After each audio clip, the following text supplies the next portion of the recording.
What's going on, everybody? Welcome to another episode of the Geek Out Room podcast. Don't forget you can listen to our episodes on Spotify and Apple Podcasts. You can also watch our episodes on our YouTube channel, Sauceless Entertainment. Let's get it. Interesting conversation today in which it came out that Ubisoft canceled an Assassin's Creed project in which the main character is black and you're fighting against the KKK. And if you never played an Assassin's Creed game, the main character is usually a part of the Assassin's Guild, and you're fighting against the Templars. The Templars have taken, many different sides in history. So for this one, the Templars would have been the KKK. And Ubisoft kind of canceled it because they said, in America it's too divided and it'll be too controversial of a game. And after all the pushback from Yasuke from the recent Assassin's Creed game, they just don't want to go through all that. And I'm very disappointed by this. One, because this would have been an amazing plot. Now, a lot of people are saying this would have been a slam dunk. I don't think so. I think that something like this, where you have a black main character in post Civil War America, and you have the KKK, like all those elements in the game, you have to be very careful. You have to, and by careful, I mean more towards how good the story is how nuanced and how good your writers are. And the last couple Assassin's Creed games, they have not shown me, Ubisoft has not shown me that they have the ability to write something as nuanced as that would be. Because wrong writing on this, it could have turned into a project where it is very one note, or it skipped over a lot of the gruesome details, a part of that dark time in American history.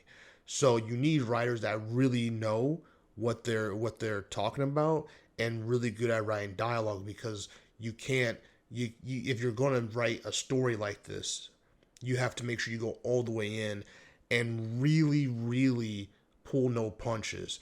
And I just don't know if Ubisoft has the company wants to even do that, which is again why they canceled it more than anything else, in my opinion. Or will they employ the correct writers who can give you a perspective on this? All right, because I think a game like this, it would have been more one of the most intricate writing jobs they would have had to do for an Assassin's Creed game in a long time, in my opinion. Right? I think that they struck out with the last Assassin's Creed game that was set in Japan, because I just feel like they didn't focus enough on what was important, and I don't think the writing was strong, especially for Yasuke's character. I think they really fumbled on his character. And it's not, yeah, they had racist people who were like, we don't want black people in a fictional game, blah blah blah. But at least it would have settled the storm if the character was written well and the story was right. And it just wasn't. And that's a writing issue. So I don't even know if I would have wanted Assassin's Creed or Ubisoft to tackle this in Assassin's Creed game, unless they're going to take their time and really give the story the time it needs to develop into something special. Because if you mess this one up, it would have been really bad, given the subject material that would have had to be in this thing. So that's one of the important parts. And I can already see where Ubisoft would have messed up in this game writing wise, based off the last couple of years. Like I can already see it. That would have pissed people off, and not people who were pissed off just be pissed off. I'm talking about the people who had spent their hard-earned money to buy this game and play it. I can already see some of the storylines and some of the character interactions that they would have done that would have been really poor writing, that would have pissed people off. Now, setting that aside, let's go to the bigger issue here.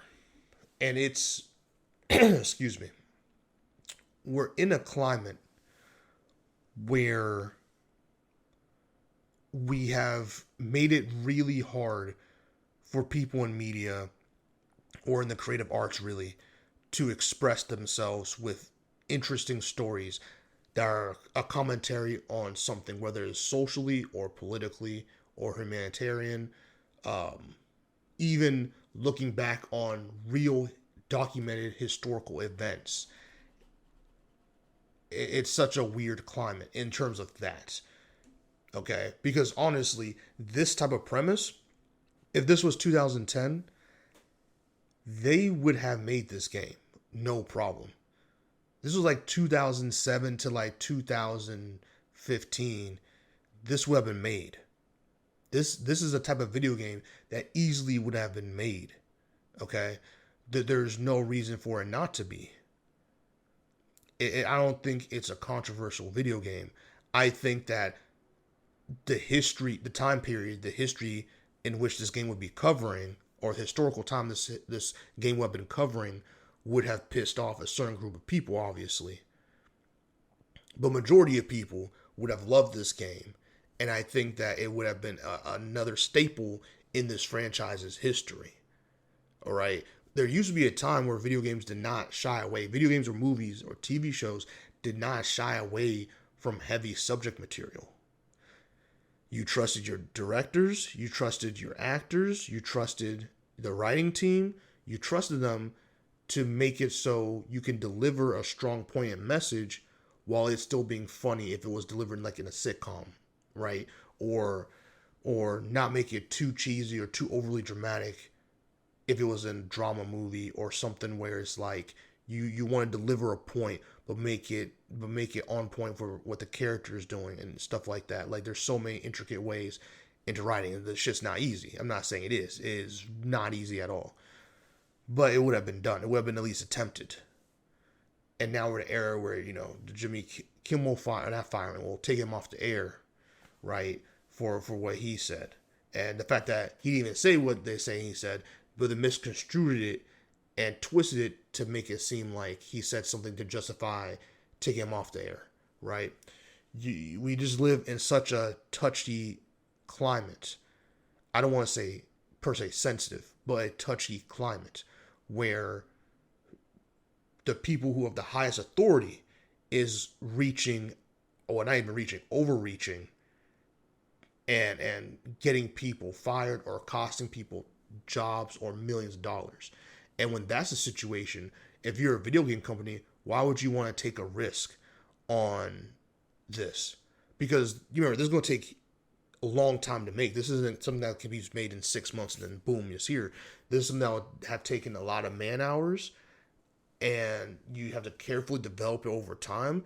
And then there's that marketing window where you would have to deal with all that backlash that they're saying they wanted to avoid with this game based off the Yasuke backlash. And then the game would have come out. And the last thing you want is to spend millions of dollars on like a video game and not make any money because of these controversies, or let's say the government, because there's no way the right would have wanted this video game to come out, let's be honest. Especially MAGA. So they would have been like, yo, what's this? And would have, just like little thing, just like a simple, there could be a simple Pepsi, well, Pepsi did make a dumbass ad. There could be a simple Sprite ad that could have been some type of way and had some kind of joke in there, joking on the current political climate that we're in right now. And someone in the government would have been like, hey, no, take this off the air or we're going to penalize you some type of way. That's the kind of touch and go climate we're in right now. So tying that back into Ubisoft is like, okay, why would we even want to, or anybody for that matter, why would we want to do this? Is it more trouble than it's worth? And for some people it is. Because again, Ubisoft, it's not like the last couple of Assassin's Creed games have been a home run. All right. The series has not really returned to form. And so on one hand, I don't blame them for not wanting to deal with this. But on the other hand, it's like, okay, well, are you just saying now you're never going to have a black main character because you don't want to deal with racist white people? That doesn't make any sense. That's really stupid. That's very stupid. You're able to have an Assassin's Creed game with a Native American, and you're able to have that story against colonial America and dealing with the Brits and that whole situation, while giving pretty good, not historical context per se, but like, you even, I'm not mistaken, I could be wrong, because this game came out like, 2013, 14 or something like that. Talking about Assassin's Creed 3. but you were able to add like actual Native American language in this game, and you took that kind of care into this game, and that wasn't controversial. And yes, 2013, 14, 15 was a different time, but nonetheless, you did it. Modern Warfare 2 with their infamous No Russian mission. That mission, that game, that mission coming out now, or Call of Duty, was it Modern? No, it was still Modern Warfare 2 when the nuke went off back in 2007, 8. When the nuke went off and killed a lot of American soldiers in the Middle East. That is a mission in this climate wouldn't have come out. And if you don't do that, there's so many iconic missions and moments in gaming history that are now erased. And I think at some point, as a creative, if you're creating something, you've got to create it. You can't just hold yourself back in fear of things. The people who support you will support you. You just have to make a good product. You have to care. If you like, for example, they made this game but half-assed it and took some stuff out because they're scared of what racist people would say or do or boycott the game. Who cares if racist people boycott your game? Who cares? And I know in this day and age, it may seem like the majority of people in the United States are racist people who would boycott this. But in reality, it's a very small faction in terms of people who would spend their time to boycott this game. Racism, that's a whole different story, and that's a different conversation. But in terms of people who would spend their time to boycott this avidly, like just spend all their time in doing this, that is a small portion, is what I'm trying to say. You have a fan base who still like your games despite you having some so-so titles over the last couple of years. And I would hate this to be the norm of us continuously not putting our best product out there, or not putting these really interesting and never done before ideas just for the sake of backlash, or the sake of you failed once, right? Again, learn. The whole point is, can you learn? Yes, Yasuke was not handled well. I personally, well, besides the writing being terrible and the game actually not being good, in my opinion anyway, there's different ways to handle it. It's like, hey, you know what? Let's just drop a trailer. Let's not even let them know what the game's going to be about. You just drop a trailer with a black man. I'm also black, by the way. A black man jumping off a rooftop in post-Civil War America and assassinating the head of the KKK or one of their chapters or whatever those racist pieces of shit are. You do something like that, and you just put boom Assassin's Creed, whatever the title would have been, Assassin's Creed Freedom or some shit. Like, bro. And then you put historical black figures for that time in this game. I'm telling you, it would have done numbers, and the trailer would have done numbers. And yes, you would have got pushback, but you would have had so much roaring support. It really, in video games, anyway, it hasn't been done like this, like how Assassin's Creed delivers games, how the Assassin's Creed structure of games is. We've never had something like this. This would have been generational. It would have been generational. And it sucks that fear of an administration that shouldn't be leaving to do anything to them scared them and spooked them from not doing this. It's very sad. It is very unfortunate. But that's, again, the political climate that we live in. That's where the world is right now. This is one of the effects. And I said it. I made a Jimmy Kimmel video about a couple weeks ago. This is what I said was going to happen. I was like, there's going to be a lot of fear and a lot of under the table, a lot of puppeteering, a lot of things happening when it comes to media and when it comes to the creative space, whether it's movies, the movie industry, TV industry, video games, just entertainment industry in general. People, especially when it comes to entertainer, a rich white man and Jimmy Kimmel, if you can touch them and affect them, what do you think they're going to do for the rest of us? So it's an interesting time. I don't know how many more companies stories like this are going to come out of where they had a very interesting idea, but because they were worried about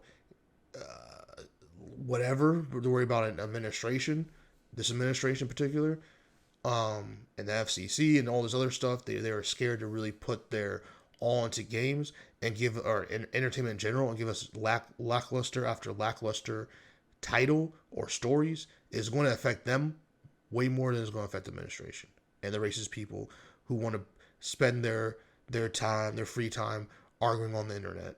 So, like, comment, subscribe, and share. Let me know your thoughts on the Assassin's Creed Ubisoft situation. And honestly, like I said, and I talked about a little bit in here, let me know your thoughts in the media in general and like what's going on. Like, where do you think we're going? Because I don't think it's going to safe space. I do think we're going to miss out on a lot of interesting projects, and a lot of projects are going to be not greenlit because of fear of being retaliated against. So, see you on the next one. Keep geeking out. See you in the next one. Keep geeking out.